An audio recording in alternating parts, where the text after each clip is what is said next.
നമസ്കാരം.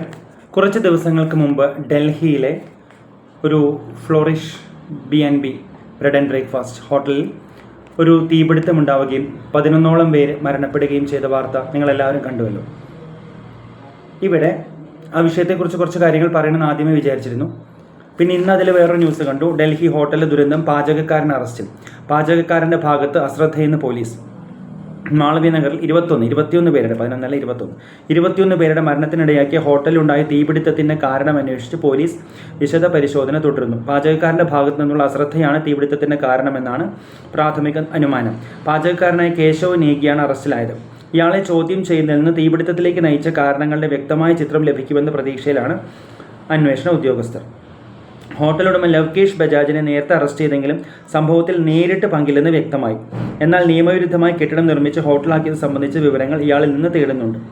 ഓക്കെ, ഇവിടെ ഈ പാചകക്കാരൻ്റെ ഭാഗത്തു നിന്ന് അശ്രദ്ധ ഉണ്ടായിട്ടുണ്ടോ ഇല്ലയോ എന്നുള്ളത് എനിക്ക് നേരിട്ടറിയില്ല, പത്രത്തിൽ വായിച്ച കാര്യമുള്ളൂ. അങ്ങനെ ഒരു അശ്രദ്ധ ഉണ്ടായിട്ടുണ്ടെങ്കിൽ തീർച്ചയായിട്ടും അയാൾക്കെതിരെ നടപടി എടുക്കുക തന്നെ വേണം. പക്ഷേ ഇവിടെ നമ്മൾ ശ്രദ്ധിക്കേണ്ട കാര്യം, ഏതൊരു പ്രശ്നവും ഉണ്ടാക്കുമ്പോൾ, ഞാൻ മുമ്പ് 100th ഹിറ്റിനെ കുറിച്ചൊരു വീഡിയോ ചെയ്തിരുന്നു, പല കാരണങ്ങൾ ചേർന്നിട്ടാണ് പല പ്രശ്നങ്ങളുണ്ടാകുന്നത്. ഞാൻ അവയെ ആക്സിഡൻറ്റ് എന്ന് വിളിക്കാൻ ആഗ്രഹിക്കുന്നില്ല. മുമ്പൊരു വീഡിയോയിൽ പറഞ്ഞ പോലെ നമുക്ക് വളരെ എളുപ്പത്തിൽ ഒരു ബാസ്ക്കറ്റിലിട്ട് നമ്മുടെ ഉത്തരവാദിത്തത്തിൽ നിന്ന് കൈ കഴുകാവുന്ന ഒരു കാര്യമാണ് ഈ എല്ലാത്തിനെയും ആക്സിഡൻ്റ് ആക്കുക എന്നുള്ളത്. പല തലങ്ങളിലുള്ള സിസ്റ്റമിക് ഫെയിലിയറിൻ്റെ, അത് അശ്രദ്ധ, ഡു നോട്ട് കെയർ ആറ്റിറ്റ്യൂഡ്, അഴിമതി, അമിതമായിട്ട് ലാഭം ഉണ്ടാക്കാനുള്ള ആഗ്രഹം, ഇങ്ങനെ പല കാരണങ്ങൾ കൊണ്ടുണ്ടാകുന്ന, അതുകൊണ്ട് ചെയ്യുന്ന പല കാര്യങ്ങളുടെ ആകെത്തുകയായിട്ടാണ് പല അപകടങ്ങളും ഉണ്ടാവാറ്. ഏതൊരു മേഖലയിലും നമുക്കിത് കാണാൻ കഴിയും.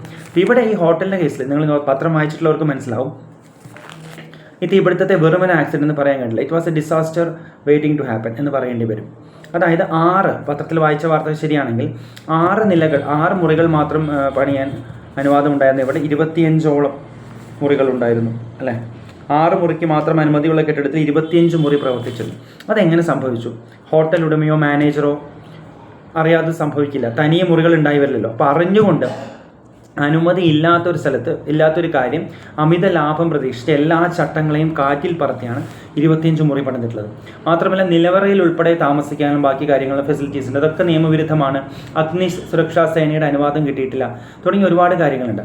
അപ്പോൾ ഇതെല്ലാം ആക്സിഡൻ്റ് അല്ല, ഇത് അറിഞ്ഞുകൊണ്ട് നിയമങ്ങളെ കാറ്റിൽ പറത്തി കൊള്ള ലാഭം കൊയ്യാനുള്ള ശ്രമത്തിൻ്റെ ഭാഗമായിട്ടാണ് ഇത്രയും ജീവനുകൾ നഷ്ടമായത്. അപ്പോൾ ഇതിൽ അന്വേഷണം പുരോഗമിക്കുന്നുള്ളൂ. ഇതിൽ അറസ്റ്റും നടപടിയും ഒന്നും ഈ ഏറ്റവും അറ്റത്തുള്ള ഈ പാചകക്കാരൻ്റെ അശ്രദ്ധ ചിലപ്പോൾ ഇതിലെ ലാസ്റ്റ് ഫാക്ടർ ആയിരിക്കാം, അവിടെ മാത്രമായിട്ട് ഇതിൻ്റെ നടപടി നിൽക്കാൻ പാടില്ല. ഇതിന് മുകളിലേക്ക് ഇവിടെ ചട്ടവിരുദ്ധമായിട്ട് ഈ ഹോട്ടൽ നിർമ്മിച്ച, ഇത്തരത്തിൽ നിർമ്മാണം നടത്തിയ ആൾ അവിടെയും നിൽക്കാൻ പാടില്ല. ഇതിനെങ്ങനെ അനുമതി കിട്ടി? ഡൽഹി പോലൊരു സ്ഥലത്ത് സർക്കാരിൻ്റെ കണ്ണിന് താഴെ ഇത്രയും ചട്ടലംഘനങ്ങൾ നടത്തി എങ്ങനെയാണ് ഈ ഫ്ലാറ്റ് ഉയർന്നത്? അതിന് അനുമതി കൊടുത്തവരാരൊക്കെയാണ്? അത് ഒട്ടും അനുമതി ഇല്ലാതെയാണ് പ്രവർത്തിച്ചത്. ഇനി അനുമതി കൊടുത്തിട്ടുണ്ടെങ്കിൽ അത് തെറ്റായി കൊടുത്ത ആൾക്കെതിരെ നടപടി വേണം.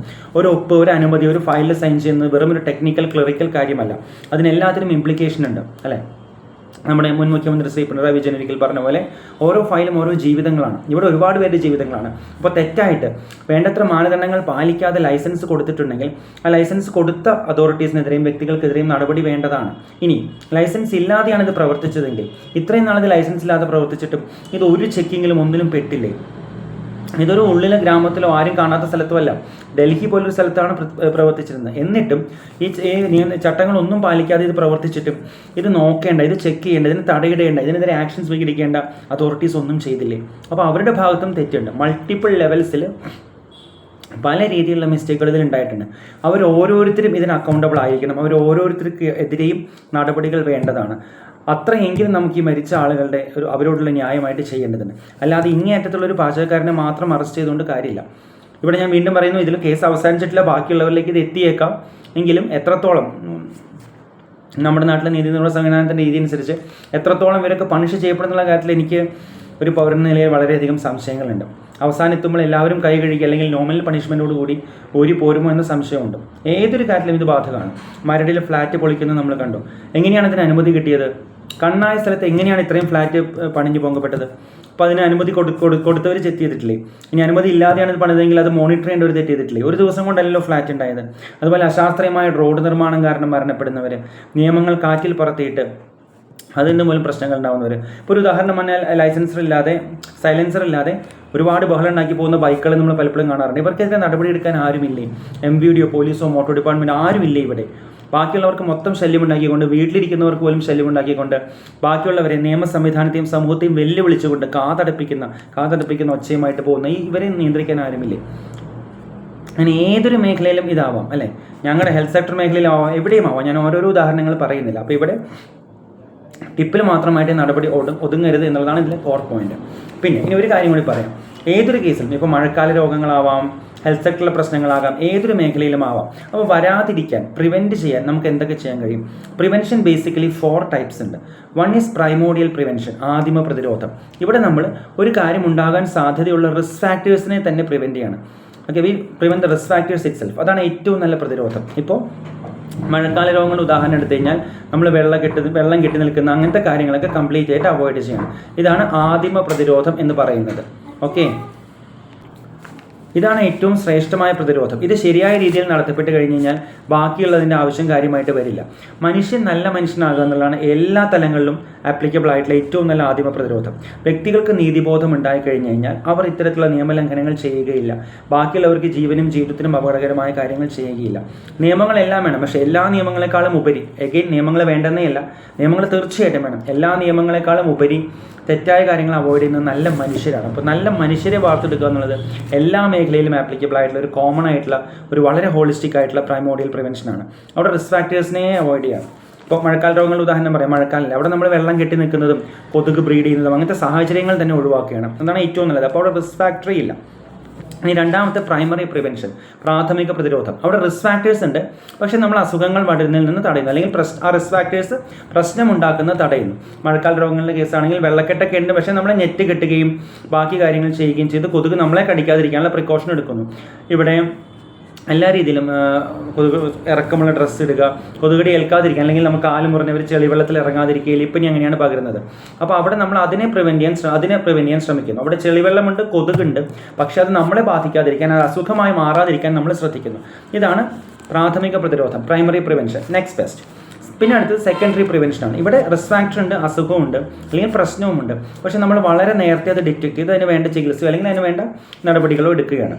ഇവിടെ നമ്മൾ സ്ക്രീനിങ് ടെസ്റ്റുകൾ അങ്ങനത്തെ കാര്യങ്ങളൊക്കെ അത് ഇതിൽ പെടുന്നതാണ്. നമ്മൾ പെട്ടെന്ന് അസുഖം കണ്ടുപിടിച്ച് വേഗം ട്രീറ്റ്മെൻറ്റ് എടുക്കുന്നതാണ് ഈ സെക്കൻഡറി പ്രിവെൻഷനിൽ വരുന്നത്. അതിനും അതിൻ്റേതായ പ്രാധാന്യമുണ്ട്. അവസാനത്തെയാണ് ടേർഷറി പ്രിവെൻഷൻ. അവിടെ പ്രശ്നമുണ്ടായതിനു ശേഷം അതിൻ്റെ ഡാമേജ് മിനിമൈസ് ചെയ്യാൻ വേണ്ടി ശ്രമിക്കുന്നേ ഉള്ളൂ. പാലിയേറ്റീവ് കെയർ ഉൾപ്പെടെ, ഹെൽത്ത് സെക്ടറിലാണെങ്കിൽ പാലിയേറ്റീവ് കെയർ ഉൾപ്പെടെയുള്ള കാര്യങ്ങൾ ഇതിൽ വരും. അപ്പോൾ ഏതൊരു കാര്യത്തിലും ഇത് 4ഉം വർക്ക് ചെയ്യണം. അതിൽ ഏറ്റവും ഇമ്പോർട്ടൻസ് കൊടുക്കേണ്ടത് പ്രൈമോഡിയൽ പ്രിവെൻഷന് തന്നെയാണ്. ഇപ്പോൾ അഴിമതി ഇല്ലാതായാൽ ഇത്തരത്തിലുള്ള കേസുകൾ ഇനി ഉണ്ടാവില്ല. ഇനി പ്രൈമറി പ്രിവെൻഷനിൽ അഴിമതിക്കാരായ ആളുകൾ ഉണ്ടെങ്കിലും അവർ ഈ ഫയലുകൾ ഇങ്ങനെ തെറ്റായി ഒപ്പിടുകയും നിയമം ലംഘിക്കുകയും ചെയ്യുന്ന വഴി പ്രശ്നം ഉണ്ടാകാതിരിക്കാൻ വേണ്ട ശക്തമായ നിയമ സംവിധാനം, മോണിറ്ററിങ്, അതൊക്കെ വേണമെങ്കിൽ പ്രൈമറിയിൽ വരാം. സെക്കൻഡറിയിലും അത് വരാം കേട്ടോ. സെക്കൻഡറിയിൽ നിയമലംഘനങ്ങൾ ഓൾറെഡി നടന്നു കഴിഞ്ഞു. ആ നടന്നു കഴിഞ്ഞ നിയമലംഘനങ്ങൾ ഏറ്റവും പെട്ടെന്ന് കണ്ടുപിടിക്കുകയും അത് ഇത്തരത്തിലൊരു വലിയ അപകടമാകുന്നതിന് മുമ്പ് തന്നെ നടപടികളെടുത്ത് അത് ക്ലോസ് ചെയ്യുകയും ചെയ്യണം. അതാണ് സെക്കൻഡറി പ്രിവെൻഷൻ. ഇനി ടേർഷറി പ്രിവെൻഷനിൽ ഓൾറെഡി അപകടമുണ്ടായി, ഇനി അതിൻ്റെ ഡാമേജ് കുറയ്ക്കാന്നുള്ളതാണ്. ഇപ്പോൾ ഇത്തരം ഒരു ഹോട്ടലിൽ തീപിടുത്തമുണ്ടായി, ഇനി അതുകൊണ്ടുള്ള മരണസംഖ്യ കുറയ്ക്കുക എന്നുള്ളത് ടേർഷറി പ്രിവെൻഷനാണ്. മനസ്സിലായോ? അപ്പോൾ ഏതൊരു കാര്യത്തിലും ഈ 4 തരം പ്രതിരോധങ്ങളെക്കുറിച്ച് നമ്മൾ ബോധവാന്മാരായിരിക്കണം. അത് തുടക്കം മുതൽ തന്നെ എല്ലാം ചെയ്യേണ്ടതാണ്. അത് ഒന്ന് കഴിഞ്ഞിട്ട് അടുത്ത് ചെയ്യാൻ നിന്നാൽ നമുക്ക് ഒരിക്കലും കഴിയില്ല. തുടർച്ചയായിട്ട് സീരിയലായിട്ട് പാരലായിട്ട് തന്നെ ഈ 4 പ്രതിരോധങ്ങളും ചെയ്യേണ്ടതാണ്. അപ്പോൾ ഏതൊരു പ്രശ്നം വരുമ്പോഴും ഇവയെക്കുറിച്ച് ആലോചിക്കുക. അപ്പോൾ ഇന്ന് നമ്മൾ 2 പോയിന്റ്സാണ് പറഞ്ഞത്. നടപടികൾ ഒരറ്റത്ത് മാത്രം നിൽക്കരുത്. അതിന് കാരണക്കാരായ ഇത് ഹോട്ടലിൻ്റെ കേസിൽ ഹോട്ടൽ പണിതവരെയും ലൈസൻസ് കൊടുത്തവരെയും ഇതൊക്കെ മോണിറ്റർ ചെയ്യേണ്ടവരും എല്ലാവരും ഇതിൽ കുറ്റക്കാരാണ്. അവർക്കെതിരെ എല്ലാം മാതൃകാപരമായ നടപടികൾ ഉണ്ടായാൽ മാത്രമേ ഭാവിയിൽ ഇത്തരം സംഭവങ്ങൾ ആവർത്തിക്കാനുള്ള സാധ്യത കുറയുകയുള്ളൂ. അത് പിന്നെ 4 മോഡ്സ് ഓഫ് പ്രിവെൻഷൻ, അതിൻ്റെ ഹെൽത്ത് സെക്ടറിൽ ഉദാഹരണം ഒക്കെ സഹിതമാണ് നമ്മളിവിടെ പറഞ്ഞത്. ഇതിനെക്കുറിച്ച് ചിന്തിക്കും. ഇനി മഴക്കാലമാണ്, ഏത് കാലത്തും വരെ മഴക്കാലത്ത് ഒരുപാട് അപകടങ്ങൾ ഉണ്ടാവാം. അവിടെയൊക്കെ നമ്മൾ ഈ പ്രിവെൻഷൻസ് ചെയ്തിരുന്നെങ്കിൽ അല്ലെങ്കിൽ ചെയ്താൽ അതിൽ ഒരുപാട് നമുക്ക് ഒഴിവാക്കാൻ പറ്റും. ഇവയെല്ലാം നമ്മൾ ആക്സിഡൻസ് എന്ന് പറഞ്ഞ ഒരു ബ്ലാങ്കറ്റിൽ പെടുത്തരുത്, ഒരു ബാസ്ക്കറ്റിൽ പെടുത്തരുത്. ജീവനാണ്, ജീവിതങ്ങളാണ്. ശ്രദ്ധിക്കുക. നമുക്ക് കഴിയുന്ന ചെറിയ ചെറിയ കാര്യങ്ങളിലെങ്കിലും ഈ പറയുന്ന പ്രതിരോധങ്ങൾ ചെയ്യാൻ ശ്രമിക്കുക. ആദിമ പ്രതിരോധത്തിൽ നിന്ന്, പ്രൈമോഡിയൽ പ്രിവെൻഷനിൽ നിന്ന് തുടങ്ങുക. Think about it. Thank you.